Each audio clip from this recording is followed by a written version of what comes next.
Good evening. Thank you very much for coming to this final event at the Brooklyn Book Festival. I have a couple of housekeeping things here before we begin. My name is Michael Reynolds. I'm the editor-in-chief of Europa Editions.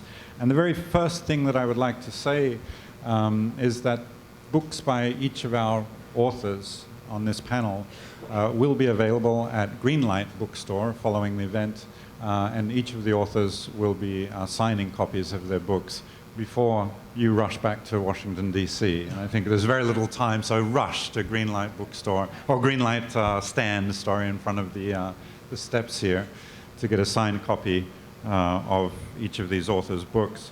I'm not going to bother too much with biographies. I don't think that's necessary. I think that if you want to know more about each of these authors, stay for the panel, listen to what they have to say about themselves and their work. You can go on to the website, obviously, of the Brooklyn Book Festival and find out more. What I would like to say by way of introduction, I work as a publisher. One of the great things in my job is the opportunity to publish works that are not only important and not only entertaining and compelling, but are also important, that have a certain heft to them, a certain relevance, a timeliness. And I've discovered, as I prepare for this panel with these authors, that it is also one of the great pleasures of being a moderator of any panel, when you can moderate a panel with three authors who have written books that are not only beautiful works of art and perfectly executed novels, but are also important. I think that makes a difference, and that's sort of the subject of this panel as well.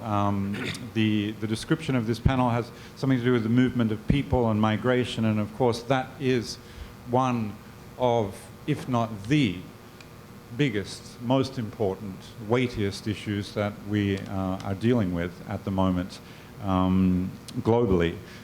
But I think these books also take on some of our other sort of vital, important, timely and weighty issues as well. So I see this panel, I've sort of kidnapped, I've taken this panel hostage to talk about, the question of the movement of peoples and migration and things like that, but also to talk about how does fiction, how do novels, how does art deal with big issues? How do we move away from the domestic, the small, the personal, the self-regarding, to talk about questions that are relevant to all of us as a race. And that, I suppose, I'd like to turn that on its head and sort of put that to our authors as my first question. What do we need to do with fiction, with the form of fiction? How do we take that vehicle, the vehicle of fiction, and make it capable, make it big enough to deal with our most important issues at the moment? And I think I'd like to first put that question to you, Igiaba, Scego. What needs to change, do you think, in fiction for us to be able to address the biggest issues of our day? Well, good afternoon, good evening, I don't know. I'm very happy to be here with you, really happy, because it's an amazing festival. I want to thank to the organization of the festival, and here Michael and my colleagues here. So it's a big question. Maybe I have no answer, but I try to find an answer with my novels and with my writings. I want to say something about me before, because I'm Black Italian, and sometimes for the people it's so strange. Black and Italian, why? There is black people in Italy? Yeah, there is black people in Italy. I am one of them. And it's interesting because I have different perspective, because when abroad the people think in Italy, things in Dolce Vita, I don't know, La Grande Bellezza, the movies, the tourism, food, something. But there is a big problem of racism in that moment in Italy. And we are in the middle or in the center migration and refugees, all the issue, but in the middle of rising of populism, rising of racism that affect all Europe. So we are in the middle of this. And I remember fiction. Fiction for me, above all, my mission is to explain all this hidden history before to Italians and then to the rest of the world. Because it's like, I'm a freelance scholar. The little teacher live inside me, and I try to teach Italians what meaning racism and blackness in that moment, not only in Italy. And one of the big problem is the problem of refugee, but not because refugees are problem, because racism is a problem. And one of the topic, I wrote 3 books, 3 novels. One is new in February, but the 2 that you find here is Beyond Babylon and Adwa. In my mind, it's part of a trilogy, ideal trilogy of colonial violence, because I speak with colonial violence, because colonialism, I think, is the start of racism in the Western world. Is 400 years of violence against black bodies and brown bodies. So we need to do something. And in that moment in Italy, refugee became, the scapegoat of everything. And I try to explain with my books, for example, the right of traveling and the right of movement, the mobility of the person. And I want to say only one thing. You check on internet, you Google it, something called, a website called the Passport Index. It's about the powerness of your passport. The world in that moment divided in 2 or maybe in 3 or 4, but there is a color line. It's not the body. The problem is the color line of our passport.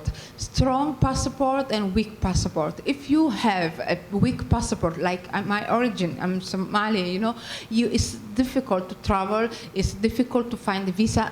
For Somali people, it's impossible to find a visa, to go to the embassy. And if you want to move your body from one point to another, you have to pay smugglers, came through the Sahara, then take a boat, then die, rape, all the story. And this for me is apartheid. And I think fiction must tell the story of this new apartheid, because this is my mission, because I always think that we need a new civilization, a new way to live together. Why fiction, Igiaba, in your case, rather than non-fiction? Yeah, why is fiction the vehicle for you to address this? But I used to write fiction and non-fiction in Italy. But I think fiction, is create empathy to the people.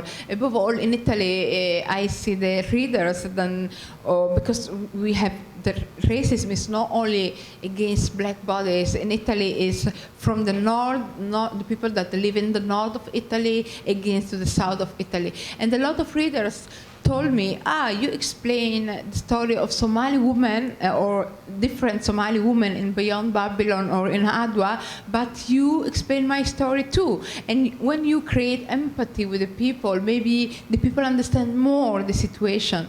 And I think fiction is a way to create identity to the character, because in that moment, in media, for the media, migrants are numbers. Our bodies, invisible bodies, and when you tell the story with, with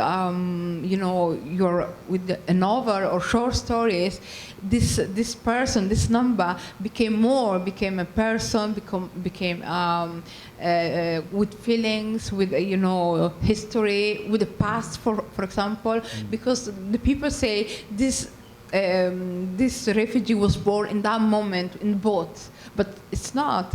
There is, the people always had a past and a future. So we need to tell this. And I think fiction is useful for that. Amitav, Ghosh, I would like to ask you on this same topic. You have addressed in your fiction themes like climate change, migration, racism, the movement of peoples, but you have also addressed the difficulty of addressing those themes in fiction in works like The Great Derangement. So how does this play out for you? How do you see now fiction as a form, as an art form, and its ability to address these larger questions? Well, let me say, first of all, what a pleasure it is to be here today. I think fiction can very much deal with these big issues, and always has, you know. So it's not a question of whether it can, it's a question of rather recovering its ability. You know, because if you look at, say, Steinbeck's Grapes of Wrath, that's exactly what he's dealing with, you know, a sort of climate event followed by this huge migration. So I don't know why,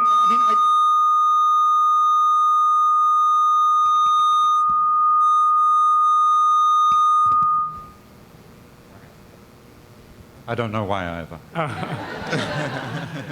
So I don't see why it should not be possible. I think we certainly can. And, you know, even in, in contemporary times, Chinua Achebe dealt so powerfully with big issues.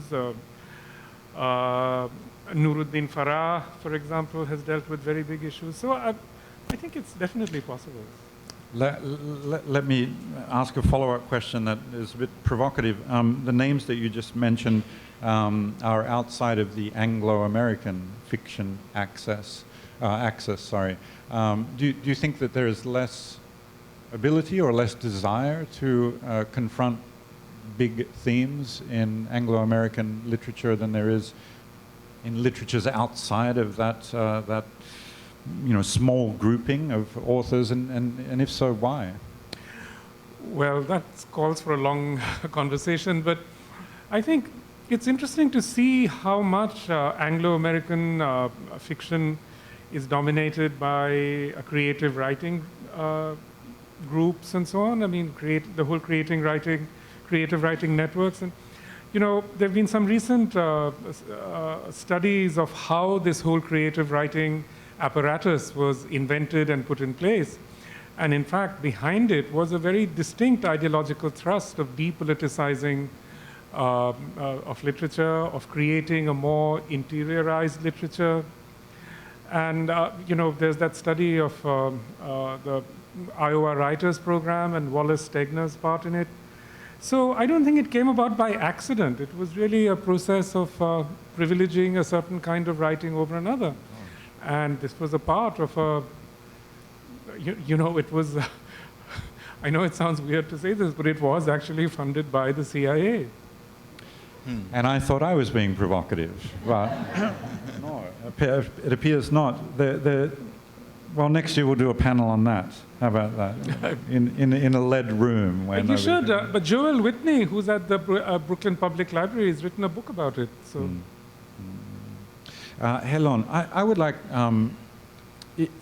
for you to explain a little bit about the structure of your book, because I'd like to stay for now on this question of form, fiction, how good a vehicle it is for addressing large themes. It seems to me that the structure of your book, which reminded me of nothing else of Decameron, of Boccaccio. You have this multiple frame stories. Yes, yeah. a frame story. But you found a form that I think suits your subject matter perfectly. So could you talk a little bit about that? It didn't happen by design. It was almost accidental and, you know, trial and error. But I love the question about, you know, why fiction and how can fiction address the most important issues of our day, and why some traditions are comfortable with that and why some traditions are not comfortable with that. So I am from the tradition that it's really, there's no separation of art and public space and politics and other things. I mean, in Africa, you don't carve a mask, for instance, and put it on the wall just to admire it. It's for ritual purposes. There's always a utilitarian purpose. So art is created for functional purposes. There's a brilliant essay by Chinua Achebe, I'm trying to remember the title, but there's this elaborate creation of masks and statues and all that. And then they are left there in the rain to decay because they served a purpose. So art is not just something that's created in isolation or apart from human use and utilitarianism. The same thing with storytelling. That's why you find the folk tales, they always try to teach a moral at the end because they're supposed to educate. They're not just to be read and left there. So I'm from that tradition. And when you look at, he did mention Chinua Achebe, Some Things Fall Apart, and how political it is because during the time for the fight for independence in Africa, most of these writers decided to use literature and art and whatever they could to fight colonialism.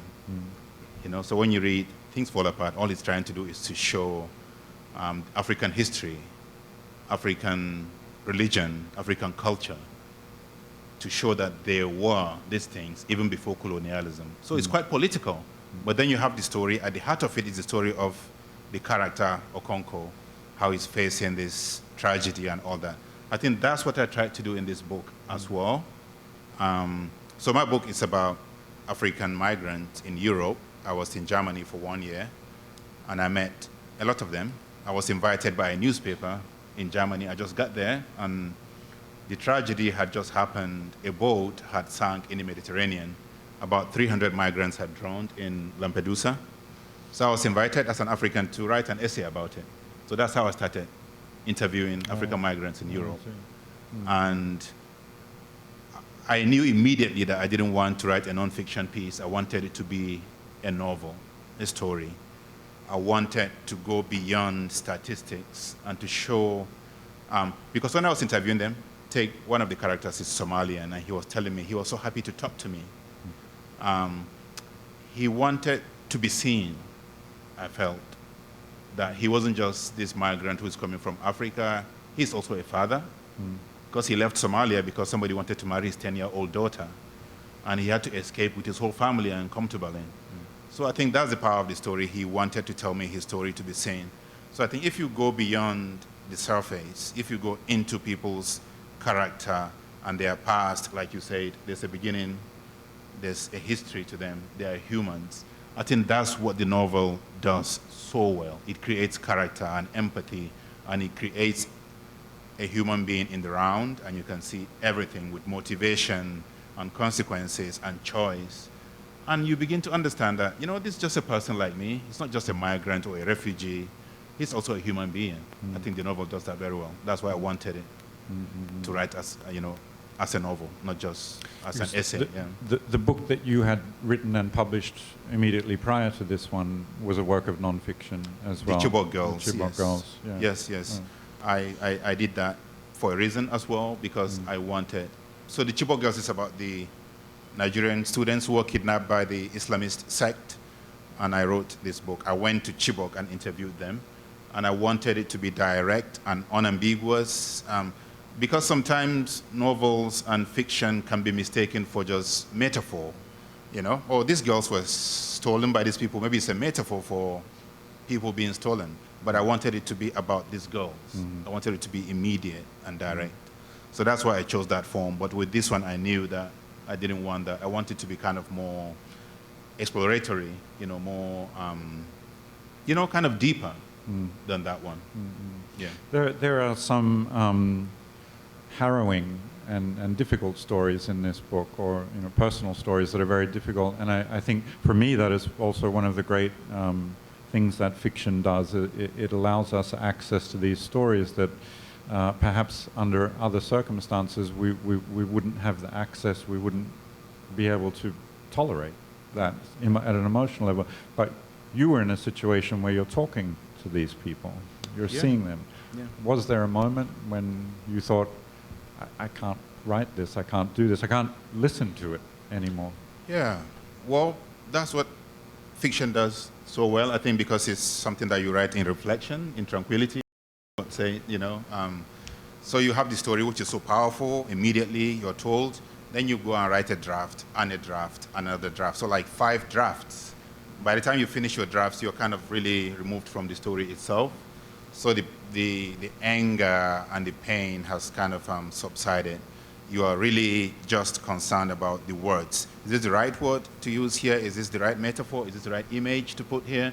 So it becomes just a technical thing at some point, even though you want the reader to feel the pain, you know? But I think that distance, that detachment from your immediate subject matter kind of helps because of the form itself. That's the nature of writing stories. It removes you from the immediate impulse and the inspiration just because you are using tools of writing to write, and you need to be detached. Yeah. Amitav, depending on who you ask, Gun Island is either a story of myths and magic, and a snake goddess who is persecuting a merchant for all eternity, or it is a story about sort of an unassuming rare book trader and his adventures, let's say. What is it? Is it that realist narrative, or is it a book of legends and magic? It's all those things, really. And, like Helon, I also became very interested in this whole question of the migration crisis in Europe in, 2016, 2017. And I spent a lot of time, visiting migrant and refugee camps in Italy and talking to the migrants. One of the interesting things about this whole migrant crisis is that in those, on those boats that come across the Mediterranean, you would think that most of the people on them are Africans or Middle Easterners, but in fact, a very large number of them are South Asians. They're from Bangladesh, Pakistan, Afghanistan, for example. But Bangladeshis are actually, at many moments, the second largest group of arrivals in Italy. So it's a very striking thing, and that really caught my attention because I'm myself from Bengal. So I was very interested in hearing these stories, and exactly as Helon says, the stories are really harrowing. I mean, what they go through, what they endure, it's sometimes almost impossible to listen to them. And is that legendary, that layer of legends and myths and mysts and magic, is that a vehicle for approaching those stories, or is it something else? How does it work within the fiction, in your opinion? Curiously, magic plays quite a large part in this huge movement of people. I'm sure Helon will tell you that before, in Nigeria, especially before undertaking the journey, there are all kinds of rituals that are performed, and especially when people find themselves in circumstances of extreme danger, there are often sort of ritual elements to what people do. I mean, I think it's not, this phenomenon is much more complicated than one might imagine. I would, Igiaba, turn to you for a second and ask, I haven't quite formulated my question, but about language, yeah, because language in your book plays a very important role. And I remember one of your characters saying, I don't speak, I mix, yeah, I'm mixing languages. And it struck me that, when you were sort of making some opening comments, you said it may strike some of you as strange that there are black Italians. I think that it may strike many Italians as a novelty, let's say. Whereas, as you say, you reveal hidden histories, and there's nothing new about it, actually. But for many Italians, I don't think it would come to them sort of naturally to think of you as an Italian. So how does that sort of being Italian, not being Italian, being accepted, not being accepted, how does that work with your sort of the portrait that you've given of language as a mix, as a melange of things? Here, take this one. Okay, no. Okay, two. Wow. Sorry. Language is really important for me because I'm bilingual. I use Somali and Italian both ways, but I grew up in Italy and I use in like written language only Italian. So, but I have this heritage of Somali culture, and Somali culture is oral culture. My mom, for example, the title of this panel is Nomads. My mom was nomads during the childhood and stay with camels in a hood. So it's a wonderful experience. And my mom is a poet because Somali people is Somalia is a land of poets, but it's oral poems, and this came in my written Italian because for me Italian is like a way to understand the world. It's the only language that I know very well, but I put in above all in Beyond Babylon other languages that stay around me. Not only Somali, but Arabic, because the book settled in Tunisia, so I use Arabic words, I use Spanish, because there is a part of the novel in Argentina. So I mix the language because I used to mix the language in my life. And for example, in Rome, but in New York too, you hear a lot of languages, Wolof, Spanish, Portuguese, French. So all together, we live in this Babylon, in this world of languages. And this is really important for me to create a structure and to put languages into a novel. Of course, it's strange for Italian, but they had to learn it because the world is changed. Yeah, the world is changed, and the language for me is linked, of course, to the tradition of Italian literature. You speak about Boccaccio.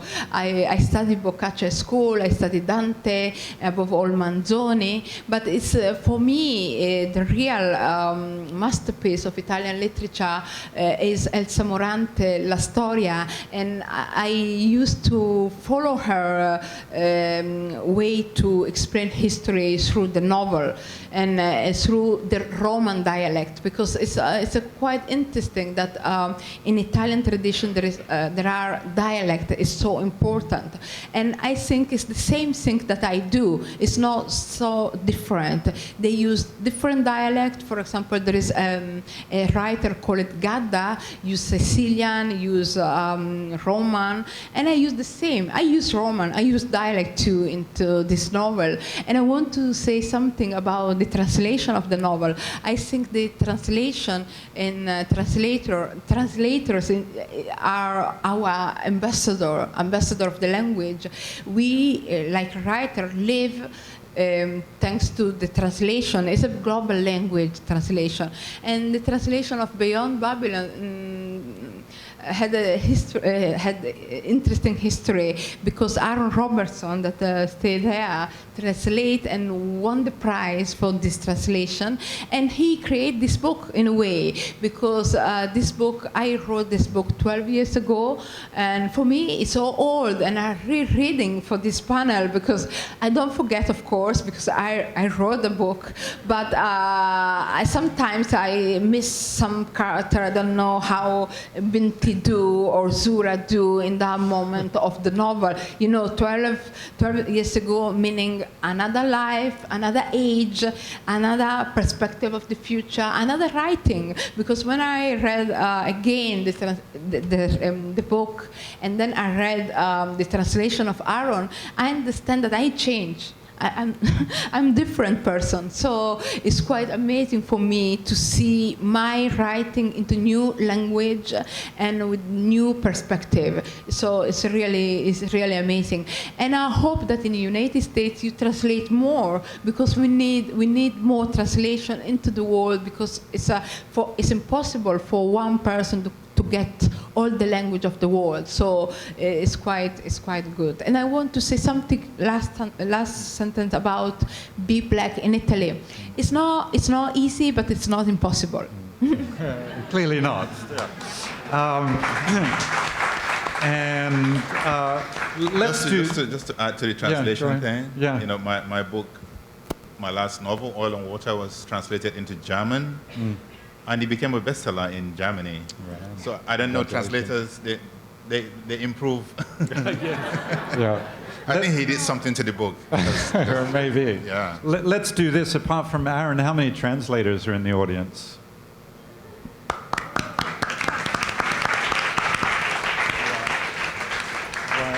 But Igiaba, I'm not going to leave you alone on this. Adwa, you named your character Adwa. Yeah. That's kind of confrontational for Italians. Yeah? Maybe you can explain a little. Yeah, I think the confrontation is a colonialism, because you have to know something about Italy and the colonial past. Because in Italy, the people don't know nothing about their colonialism. They don't know that Italy was colonizer, and the colony is Eritrea, Somalia, and Libya, and 5 years of occupation in Ethiopia. But no one studied at school, no fiction on the television, no movies, no books. Now a little bit changed, but before, when I began to write about this, and I tried to explain this because I knew very well this history, because my family, my father has passed away in May, unfortunately, but he told me the story of colonialism. He stayed during colonialism in Somalia. He suffered for apartheid during the Italian occupation of Somalia. And I know that the people of the family died in Ethiopia with Italian troops, with Askari. And so I have this story in my mind. I know that my grandfather was an interpreter, no good translator, interpreter of one of the monsters of fascism. Rodolfo Graziani is one of the generals that killed the people in Ethiopia. And I always think that my grandfather translated these words into Somali for Somali people. So it's quite terrible to think in this. So I knew this story, but when I tried to explain to my colleagues, to my friends, the people say, really, we colonize something in the world? Say yes. And I understand that this hidden history we have to tell, we have to explain to the school, we have to teach. And I began, and other people began with me. I'm not lonely, of course. We began little by little, step by step, to retell the story with another perspective. And Adwa is a battle that Italy lost against Ethiopian partisan in 1894. Is one of the how do you say, shame of the Italian troops, and fascism want to conquer Adwa, because Adwa was a shame for Italian troops. So this is the name of the battle, but in my novel it was the name of main character of the book.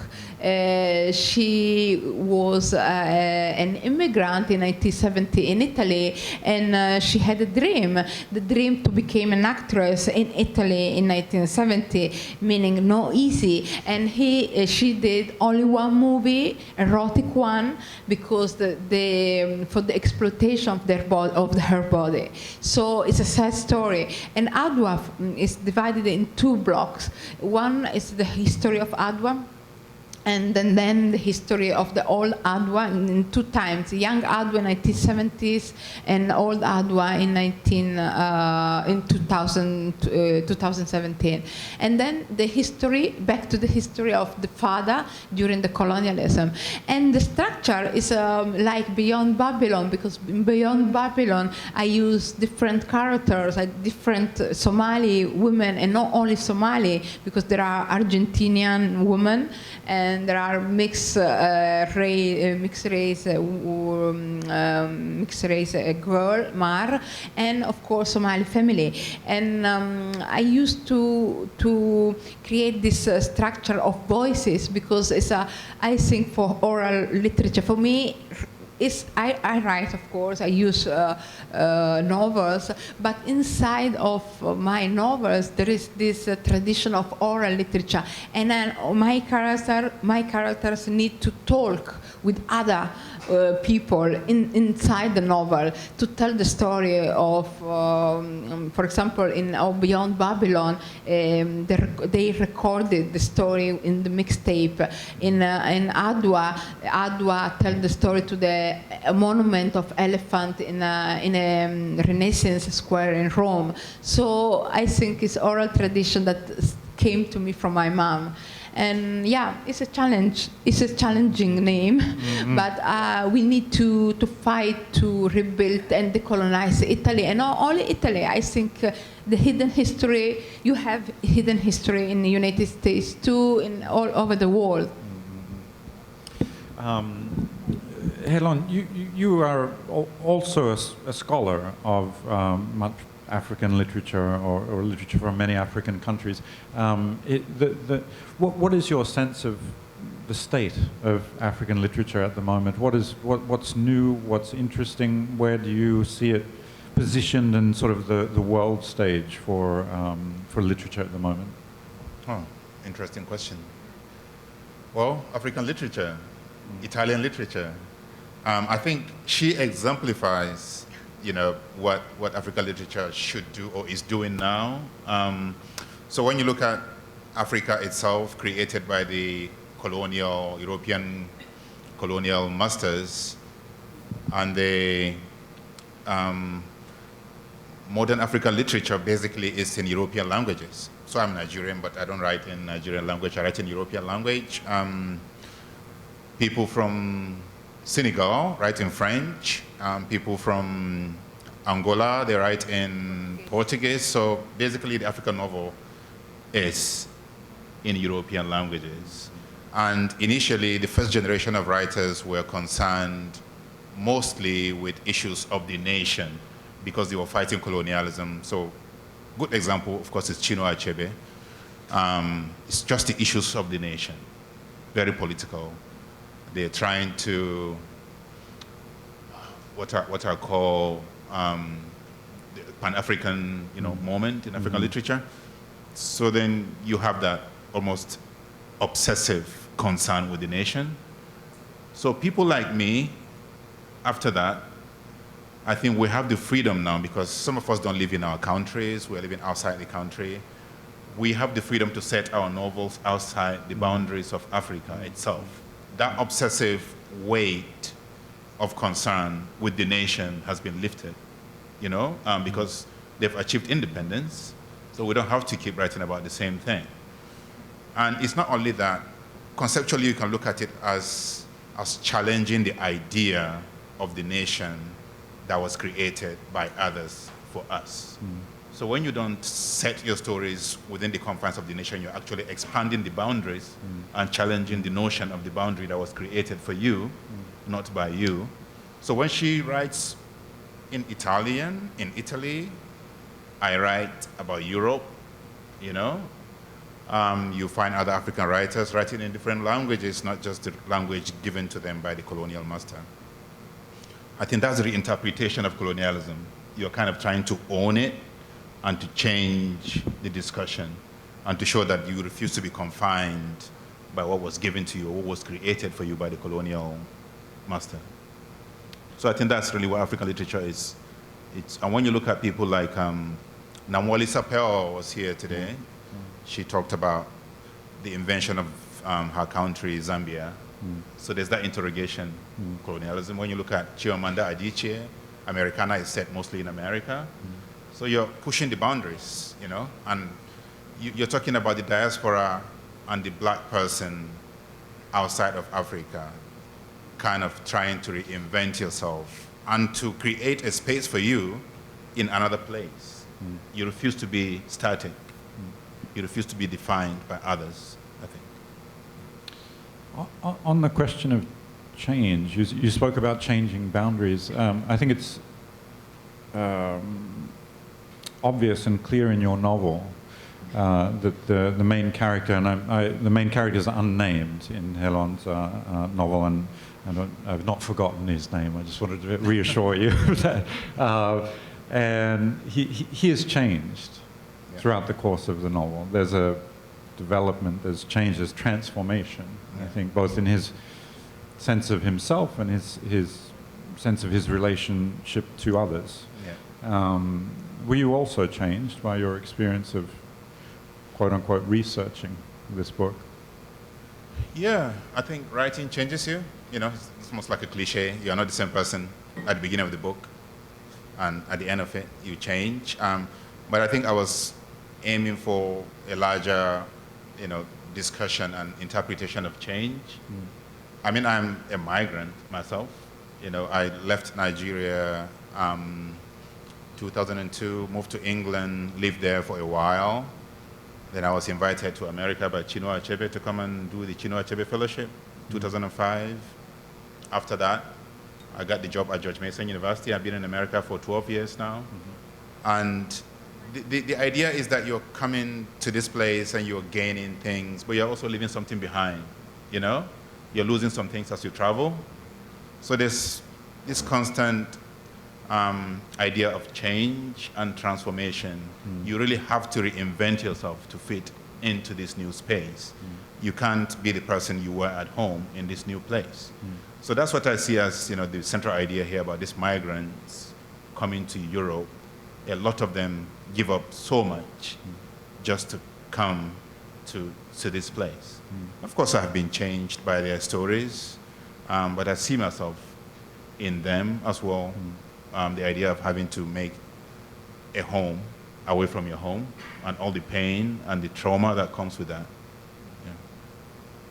Amitav, I read somewhere that you wrote and published your first stories as a teenager, as a school student. True story or not? I wrote a lot as a teenager, but no stories. No stories published. Okay, I see. Well, so I'll recast my question. Has it always been your sense that fiction can and should address large-scale questions of our time? Yeah, I mean,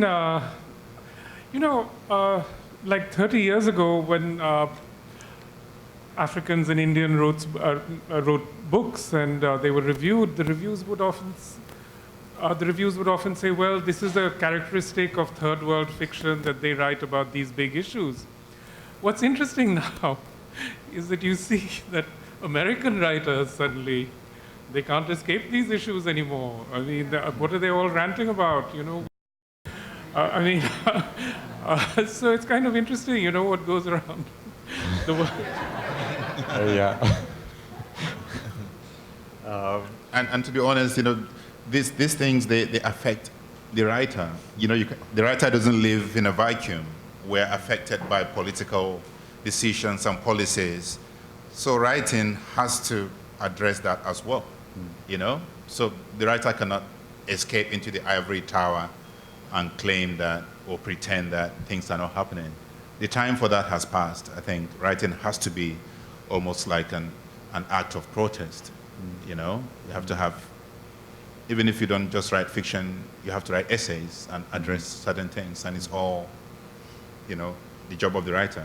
You can't escape it anymore. Times have changed so much. We have 10 minutes left, or yes, a little bit more than 10 minutes left, and I'd like to see if there are any questions from the audience. Oh yes, I'm sorry. Hello.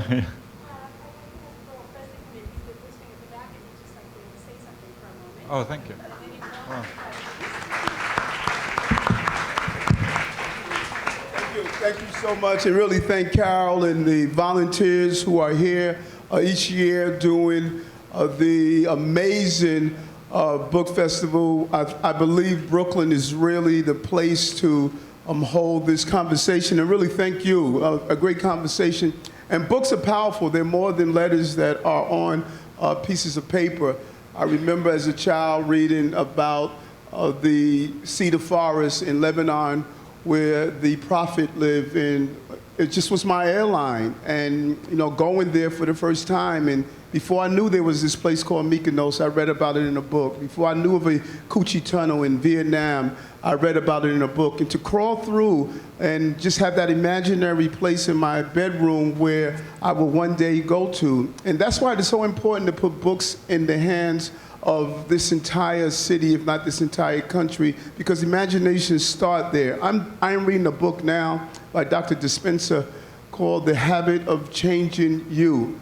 And it was a life-changing book. If you put down a book and it didn't alter your life in a real way of how we rewire our minds and our brains, it's the opportunity of what I learned through meditation, coming from the police department, and just in so many broken pieces. And I say to my civil servants who are living through vicarious trauma, inside a book, you can learn how to deal with some of those traumas. As I speak to the police officers who are experiencing a suicide, learning how to empower yourself with the pages of a book. So this moment that we have in Brooklyn, it's not only about just walking through, it's about picking up a book that is going to transform your life and allow us to celebrate the diversity of this borough. 47% of Brooklynites speak a language other than English at home. And the pages of the books out there, it defines their lives and it's defined who we are. And so that's what makes this borough great. And I don't care what Galileo said, the sun is not the center of the universe, it's Brooklyn.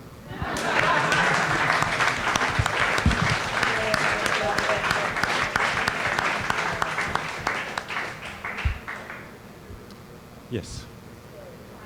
Hi. I have a question, and it's about how... Thank you. So my question is, I usually read, for example, in Italian media, for example, because I'm from Italy, like that expat and immigrants are basically on the same level. And this is something that usually I think could be really offensive in many ways because the reasons are different. And the word itself, using immigrants and expat, is putting a difference in that. So my question is, if you think something about this way to make a difference, even in this, and if you are offended or not, and what do you think about this difference between expat, because you're maybe Italian, well-educated, etc., and immigrants, because you have a different kind of story? Okay, because I want to say something before. In Italy, the people use expat for Italian migrants that go abroad. And I call my friend, I love a lot of expat friends, I call migrants. General, because it's the same way, but the problem is it's not the same travel. The problem is not the migration, the problem is the traveling in that moment. Italian, we have a strong passport and we go everywhere. It's no problem. And above all in Europe, Europe is like one big country in that moment. And but Somali people, even in my family, it's quite impossible to travel. And this is, I think, the main problem. And we have to speak about this. No one in the world speak about this.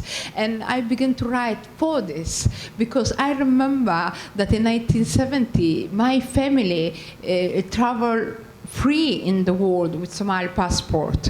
I remember my brother used to study in the old Czechoslovakia, now is a Czech Republic, and he speaks Czech very well. He speaks very well Czech, and he moved to Czechoslovakia, from Czechoslovakia to Rome, and then Somalia, and then he had Iranian wife, and then go to Tehran. So the circle, the mobility, and I think now it's impossible with our passport. And I try to do. I live in a in an area in Rome with a lot of Bangladesh people, and my borough is not Brooklyn, but it's like Brooklyn, it's Pineto. Yeah, a lot of diversity people, and I love Brooklyn because it's, I feel home.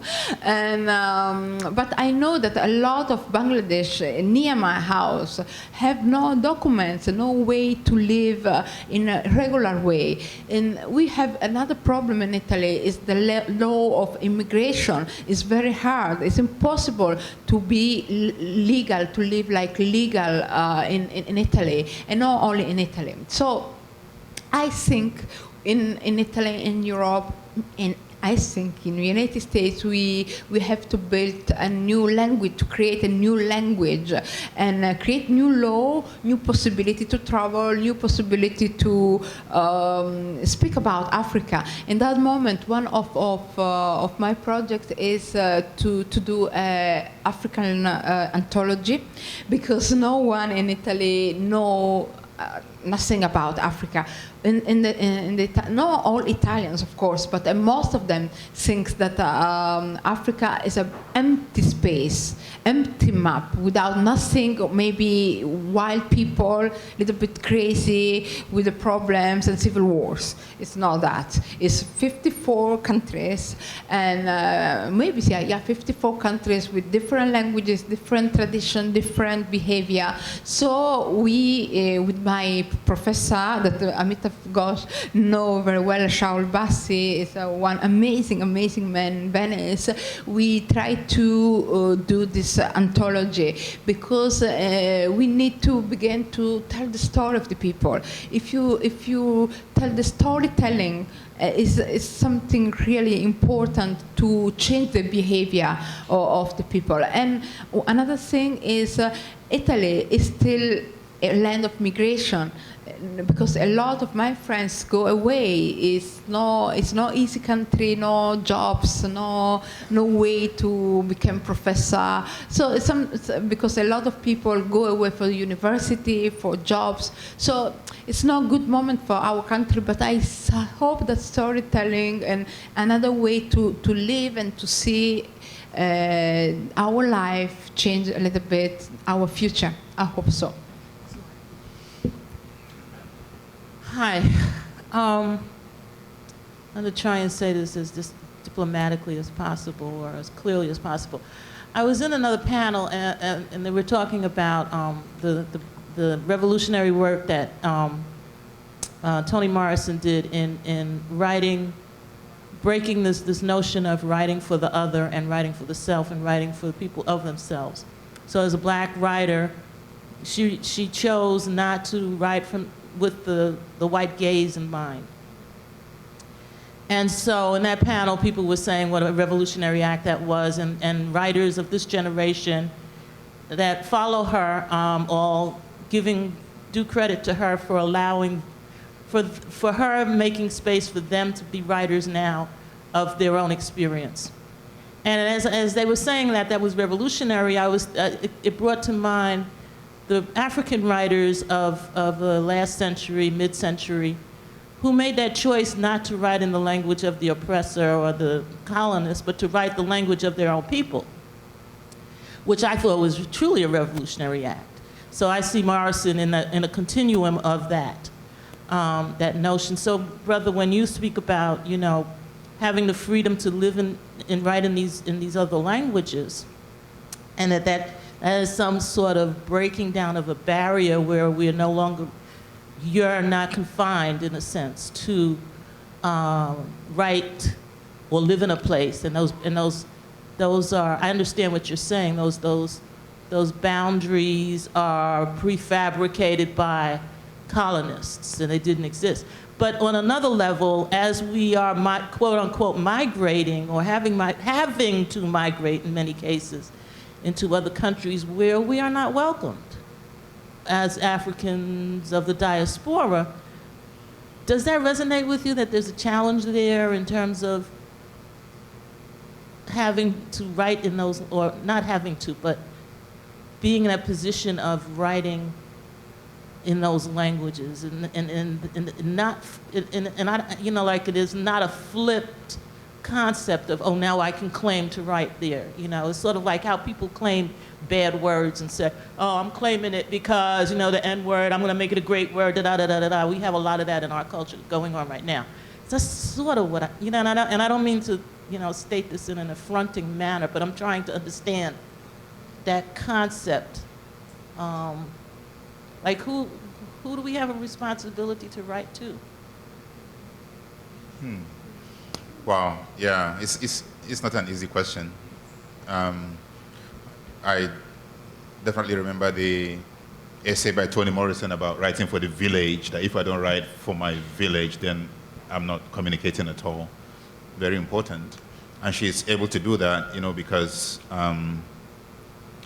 she's American, you know? She can write for an audience that's already there and needs to be spoken to and understands her immediately. The case is a bit different for these African writers who write in kind of colonial languages. There was actually a conference in 1962 at Makerere University in Uganda where these African writers came together to actually deliberate and discuss what language African literature should be written in. So that's how important it was for them to decide. So there were two schools. It's not as if there was a unanimous decision to write in European languages. Some of them actually said, no, we can't write in European languages because a foreign language cannot carry the African sensibility, you know. But at the end of the day, some of them decided to write in English, people like Chinua Achebe. And there's a reason for that. They felt that it was more important for them to explain themselves to the European colonial masters so that they can really understand them. They're kind of writing back to the empire. And to do that, they had to write in the language that the empire would understand. So Chinua Achebe said that he was inspired to write Things Fall Apart after he had read Joseph Conrad's Heart of Darkness, which was, it's a great book, but it's really, really racist in the way it painted Africans. So Achebe was not happy with that. He said, I will write a book and show that this is really the African that I am, so that people like Conrad could read it in their own language. And then, of course, a tradition was established of writing in these foreign languages. And people like me kind of came, and you continue in this tradition because you go to university and you study in these European languages because we were colonized by the British. This is basically the language of education in Africa. And you, if you go to university, you study in these languages. And there's nothing you can do about it, essentially. So if you want to be a writer, you have to write in these languages. But that doesn't mean that there aren't writers in Africa writing in African languages. There's a huge, vibrant market for African literature in African languages, and it's happening. So there's a diversity. It's, at the end of the day, it depends on your training and your preference. Because language is so important to writing, you know. The language that you are trained in, it gives you the tool to express yourself. I speak my language, but I can't write in my language because I wasn't trained as a writer to write in my language. So you have to have a tradition that you are educated in. So that's, fortunately or unfortunately, that's where we are at this moment. Yeah. It's been a great privilege and an honor for me to be involved in this conversation. I'd like to thank Amitav Ghosh, the author of Gun Island, and Igiaba Scego, the author most recently of Beyond Babylon, Helon Habila, the author of Travelers. A reminder that these books are available at Greenlight down the stairs. Thanks very much. Thank you.